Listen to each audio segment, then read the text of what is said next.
¿Cómo puede un solo instante, el eco de 2 disparos en una calle abarrotada, desatar un infierno que consumiría el mundo entero?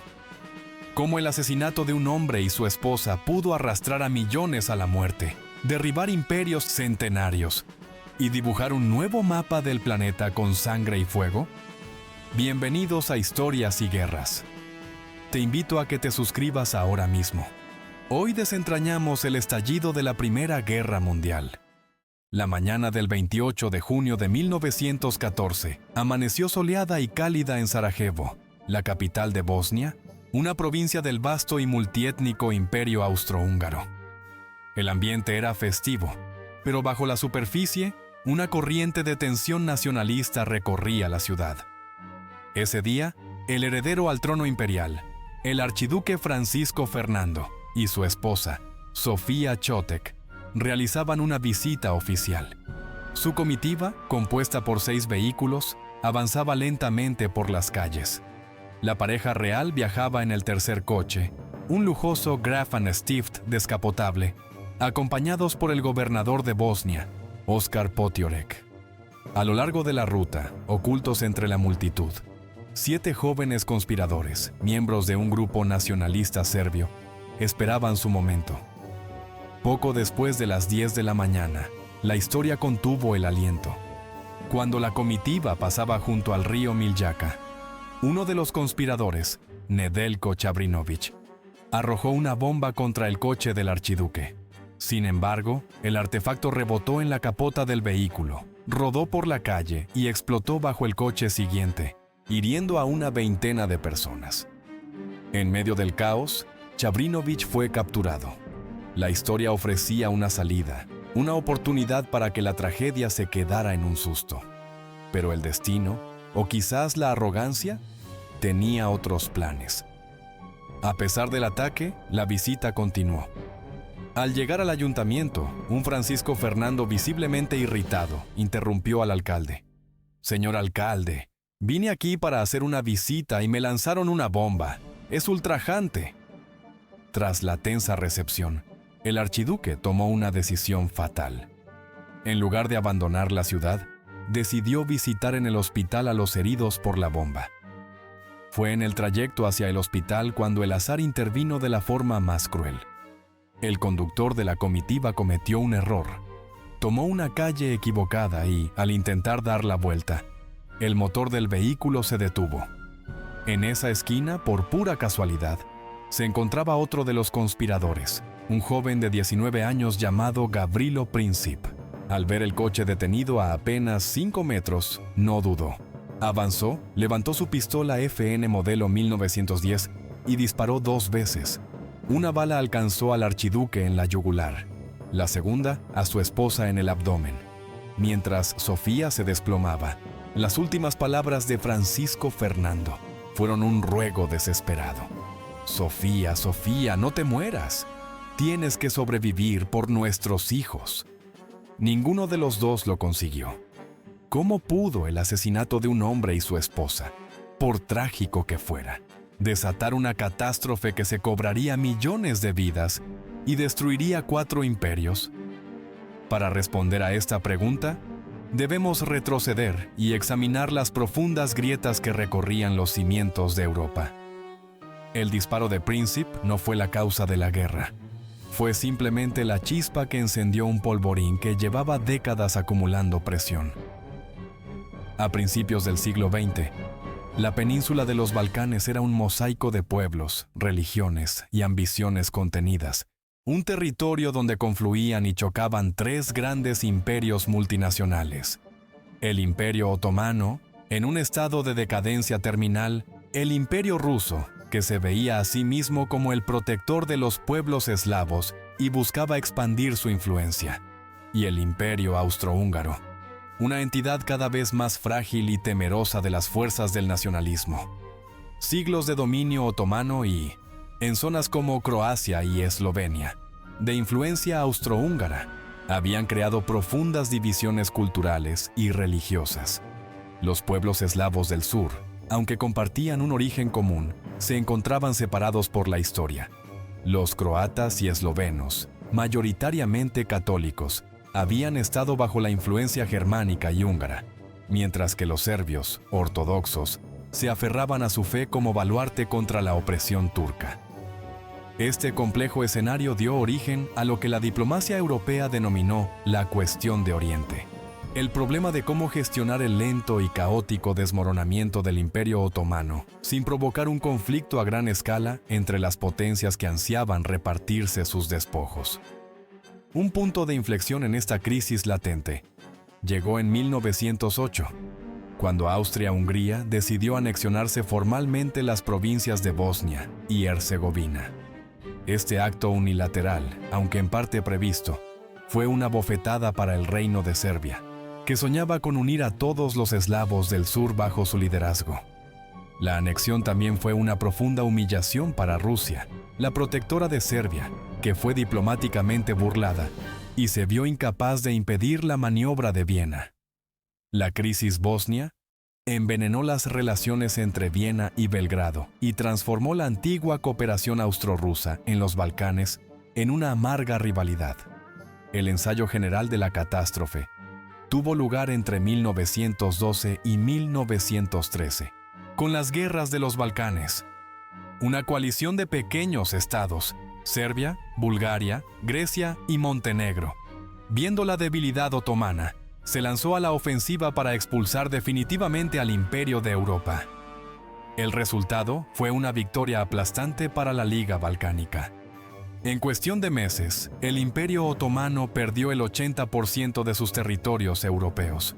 Sin embargo, los vencedores no tardaron en pelearse por el botín, lo que condujo a una segunda guerra, de la que Serbia emergió como la gran triunfadora. Su territorio se duplicó y su prestigio militar se disparó, consolidándose como el estado más poderoso de la región. Para las cancillerías de Europa, esto era un simple reajuste de fronteras, pero para Viena era una pesadilla hecha realidad. La expansión de Serbia no se percibía como un problema de política exterior, sino como una amenaza existencial directa. El Imperio Austrohúngaro era una construcción precaria, un mosaico de nacionalidades unidas únicamente por la lealtad a la dinastía de los Habsburgo. El éxito y el creciente poder de una Serbia independiente y nacionalista la convertían en un imán irresistible para los anhelos de unificación de los eslavos que vivían dentro de las fronteras del imperio. Viena temía que Serbia se convirtiera en un Piamonte de los Balcanes, un núcleo aglutinador que desmembraría el imperio desde dentro. La propaganda en los periódicos vieneses ya pintaba al pueblo serbio como un nido de terroristas y agitadores. Por lo tanto, para los líderes de Viena, la necesidad de aplastar a Serbia no era una opción política, sino una cuestión de supervivencia imperial. El asesinato de Sarajevo no fue la causa de su hostilidad, fue la justificación que llevaban años esperando para actuar.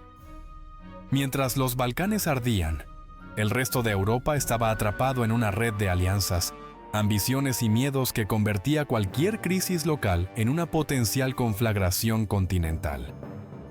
El arquitecto del sistema europeo de finales del siglo XIX había sido el canciller alemán Otto von Bismarck.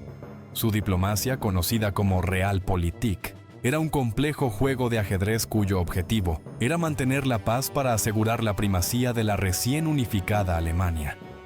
La clave de su sistema era aislar a Francia. Pero en 1890, el joven y ambicioso Kaiser Guillermo II llegó al trono y forzó la dimisión de Bismarck. Con él, la cautelosa Realpolitik fue reemplazada por una nueva y agresiva política mundial, o Weltpolitik. Guillermo II ya no se conformaba con la hegemonía continental. Aspiraba a que Alemania se convirtiera en una potencia mundial, con un gran imperio colonial y una marina de guerra que pudiera rivalizar con la de Gran Bretaña. El primer y más catastrófico error de esta nueva política fue la decisión de no renovar el tratado con Rusia. Esta decisión empujó a la Rusia zarista, ahora diplomáticamente aislada, a los brazos de la Francia republicana. En 1894, ambos países firmaron una alianza militar, creando la pesadilla que Bismarck siempre había temido para Alemania, la posibilidad de una guerra en dos frentes. El segundo gran desafío de la Weltpolitik fue dirigido contra Gran Bretaña. Durante décadas, el Reino Unido había mantenido una política de espléndido aislamiento, pero la ambición alemana de construir una gran flota de guerra fue percibida en Londres como una amenaza directa. Para los británicos, la Royal Navy no era un lujo, sino una necesidad existencial. La amenaza alemana los obligó a abandonar su aislamiento y buscar aliados. Así, a principios del siglo XX, Europa quedó dividida en dos bloques armados hasta los dientes. Por un lado, la Triple Alianza, formada por Alemania, Austria, Hungría e Italia. Por otro lado, la Triple Entente, una coalición forjada gradualmente como respuesta a la agresividad alemana. La Alianza Franco-Rusa, la Entente Cordial entre Francia y Gran Bretaña, y finalmente, el Acuerdo Anglo-Ruso. Alemania intentó en dos ocasiones romper esta red que la aprisionaba, en las llamadas crisis de Marruecos, pero en ambas ocasiones fracasó, logrando solo reforzar los lazos de sus adversarios. Lejos de romper la Entente, estas crisis la solidificaron, transformando un entendimiento cordial en una alianza militar de facto. Para Alemania, la sensación de cerco se hizo más intensa, alimentando un ciclo de paranoia y militarismo que hacía la guerra cada vez más probable. El joven que apretó el gatillo en Sarajevo, Gavrilo Princip, no era un simple asesino, sino el producto de las tensiones que desgarraban los Balcanes. Nacido en una familia de campesinos serbios en Bosnia, creció en un mundo de pobreza y opresión bajo el dominio austrohúngaro. Su traslado a Sarajevo lo expuso a las corrientes del nacionalismo eslavo, y pronto se unió a Joven Bosnia, una sociedad secreta revolucionaria que buscaba la liberación de Bosnia y su unificación con Serbia. Detrás de estos jóvenes idealistas se movía una organización más siniestra y poderosa: Unificación o Muerte, más conocida por su temible apodo, la Mano Negra. Fundada por oficiales del ejército serbio, era una sociedad secreta cuyo objetivo era la creación de una gran Serbia por cualquier medio necesario. Su líder era el carismático y despiadado jefe de la inteligencia militar serbia, el coronel Dragutin Dimitrijević, alias Apis.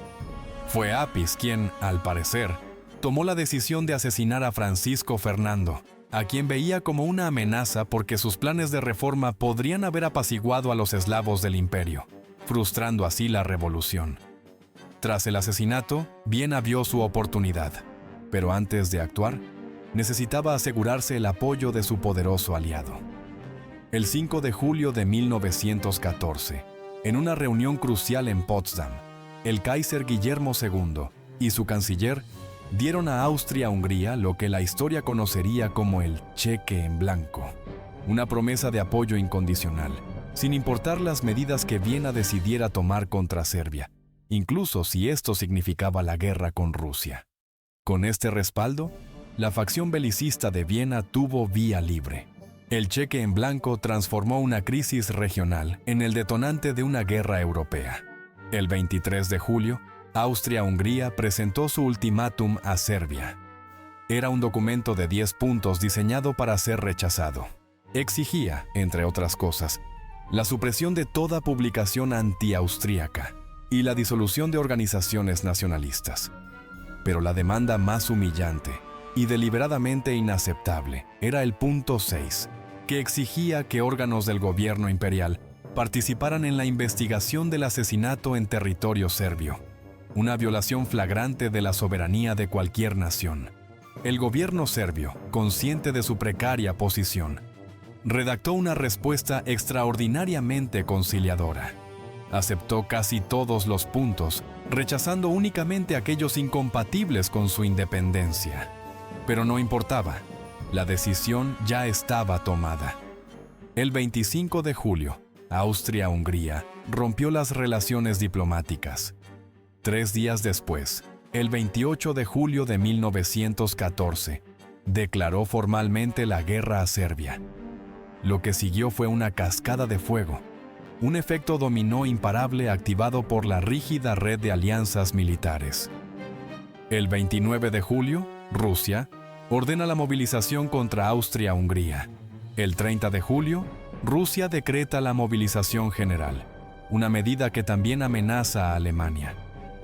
El 1 de agosto, Alemania le declara la guerra a Rusia y Francia ordena la movilización general. El 3 de agosto, Alemania declara la guerra a Francia y el 4 de agosto, las tropas alemanas invaden la neutral Bélgica. Gran Bretaña, garante de la neutralidad belga, declara la guerra a Alemania.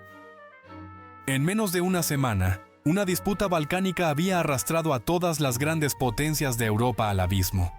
El estallido de la guerra fue recibido con un fervor patriótico en las capitales europeas. Multitudes entusiastas aclamaban a los soldados que partían al frente, convencidos de que la guerra sería corta y gloriosa, y que estarían en casa para Navidad. Esta ilusión se basaba en los planes militares que cada nación había preparado meticulosamente. El más audaz era el de Alemania, el Plan Schlieffen. Consistía en una ofensiva relámpago a través de Bélgica para aniquilar al ejército francés en solo 6 semanas, para luego enfrentarse a la lenta movilización de Rusia.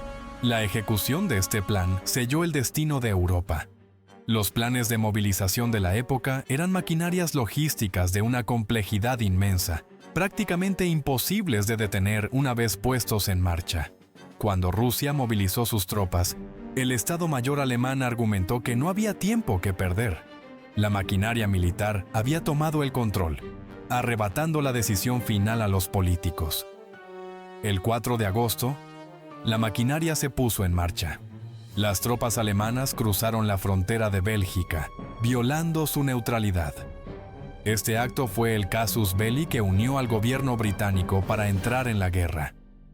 La valiente resistencia belga consiguió algo crucial: ralentizar el avance alemán y dar tiempo a los aliados para reaccionar. El avance alemán inicial fue imparable, llegando a las afueras de París a principios de septiembre. La victoria parecía al alcance de la mano.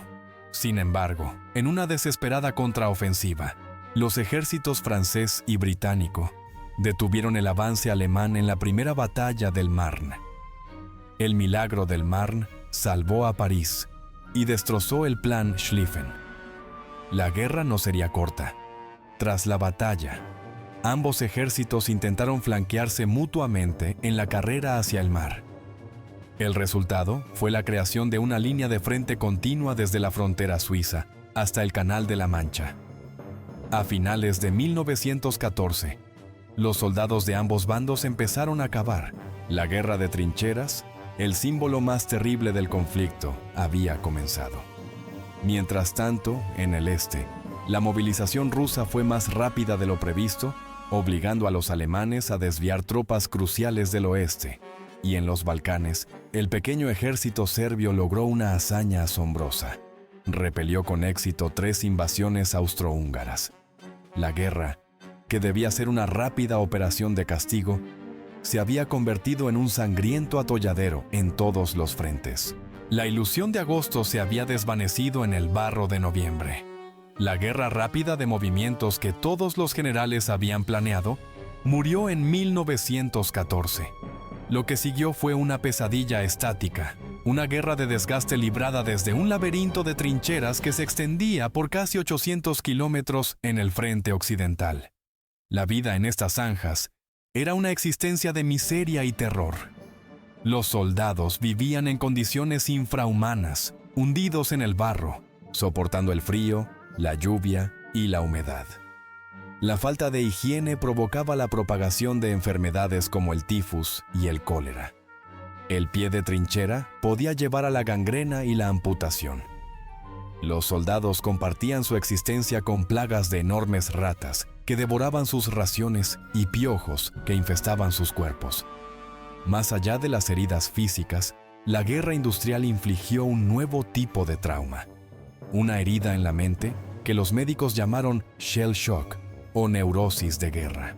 El constante estruendo de la artillería y la visión de la muerte destrozaron el sistema nervioso de cientos de miles de hombres. Los síntomas eran aterradores: temblores incontrolables, mutismo, ceguera o parálisis sin causa física.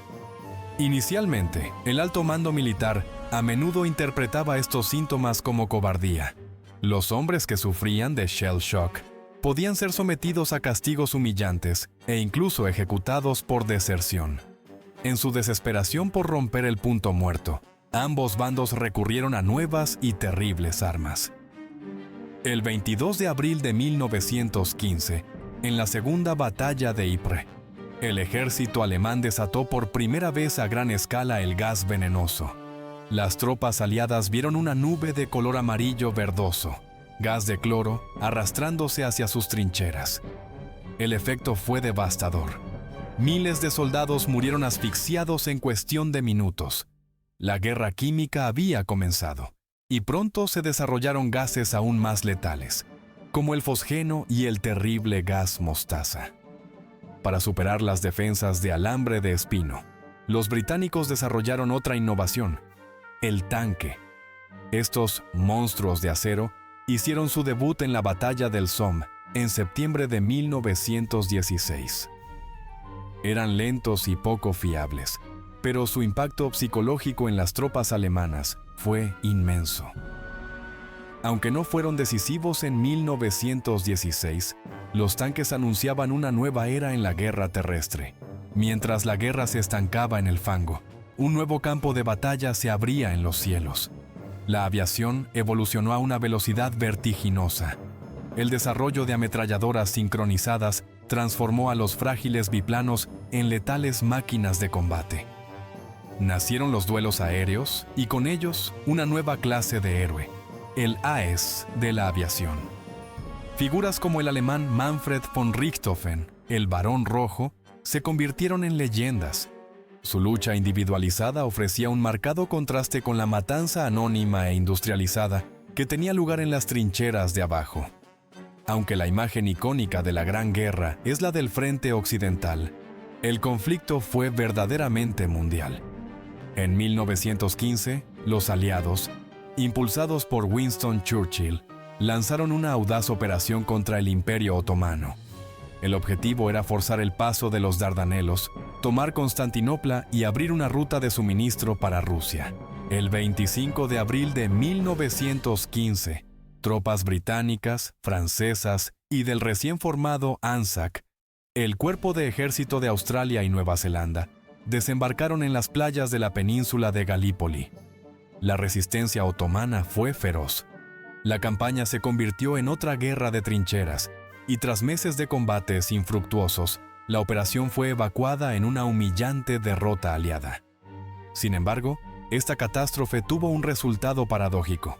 Para Australia y Nueva Zelanda, el bautismo de fuego en Galípoli fue un momento fundacional, creando el espíritu ANZAC, un mito nacional que definió su identidad. Para Turquía, la exitosa defensa de su patria fue una victoria épica. El liderazgo del coronel Mustafa Kemal lo catapultó a la fama y lo convirtió en el héroe nacional que, años más tarde, fundaría la moderna República de Turquía, adoptando el nombre de Atatürk, padre de los turcos. En otro frente olvidado, Italia se enfrentó al Imperio Austrohúngaro en un escenario brutal: los Alpes. Fue una guerra de montaña, una lucha de trincheras librada a miles de metros de altitud, en medio de la nieve y el hielo.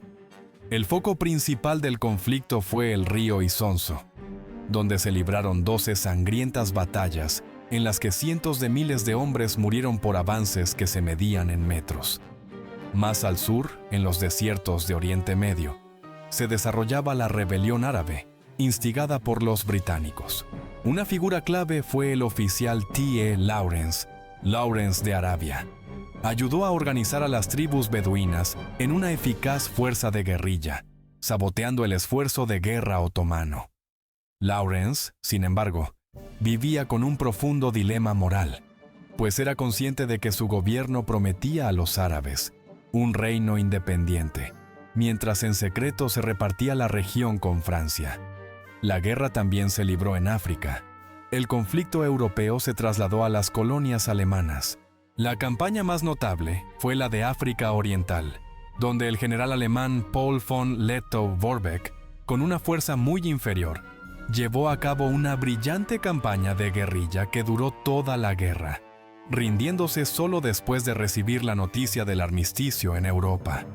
El año 1917 fue el punto de inflexión. El primer gran seísmo tuvo lugar en el este. El Imperio ruso, tambaleante tras 3 años de guerra, se derrumbó. En marzo, una revuelta popular en Petrogrado forzó la abdicación del zar Nicolás II. En noviembre, los bolcheviques de Vladimir Lenin, con su lema paz, pan y tierra, tomaron el poder. Fiel a su promesa, el nuevo gobierno bolchevique firmó el Tratado de Brest-Litovsk con las potencias centrales. Las condiciones fueron brutales. Rusia perdió el control de Finlandia, Polonia, los estados bálticos y Ucrania. Para Alemania, fue un triunfo estratégico inmenso. El frente oriental había desaparecido, liberando a casi 1 millón de soldados para ser transferidos al oeste. Mientras un gigante se retiraba, otro se preparaba para entrar.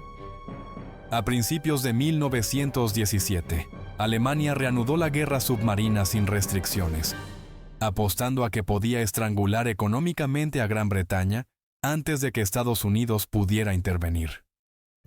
El hundimiento del Lusitania en 1915 ya había puesto a la opinión pública estadounidense en contra de Alemania.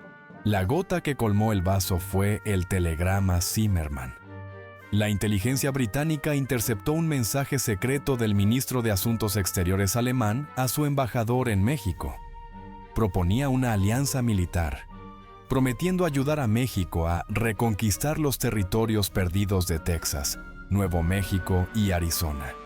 Su publicación provocó una ola de indignación en Estados Unidos.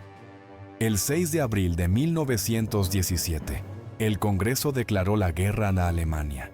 La llegada de la fuerza expedicionaria estadounidense no fue inmediata, pero tuvo un impacto psicológico y estratégico inmenso.